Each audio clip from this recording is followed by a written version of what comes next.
সামনে পবিত্র রমজান মাস আসছে এবং এই রমজান মাসে কিভাবে ডায়াবেটিস আপনি নিয়ন্ত্রণে রাখবেন। রমজান চলাকালীন আপনার ওষুধের ডোজ সেহরি এবং ইফতারে দুই রকম হবে, ভাগ হয়ে যাবে। সেটা সব ওষুধের ক্ষেত্রেই, শুধু ডায়াবেটিস, প্রেশার, হার্টের ওষুধ, কোলেস্টেরলের ওষুধ, সমস্ত ওষুধই রিশিডিউল করতে হবে। এটাও আপনার ডাক্তারের সাহায্যে আপনাকে ঠিক করে নিতে হবে। 3 নম্বর হচ্ছে খাওয়া দাওয়া এবং পানীয় গ্রহণ।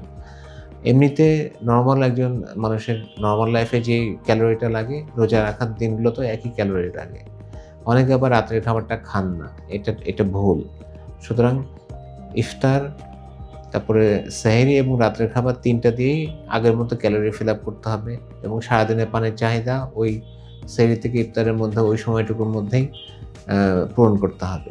সুতরাং এই সব সামগ্রিক বিষয়টাকে সুন্দরভাবে বোঝার জন্যে আপনি আপনার ডাক্তারের পরামর্শ নিন। আশা করি এটি সুন্দর সুস্থভাবে আপনি রোজাটা পালন করতে পারবেন।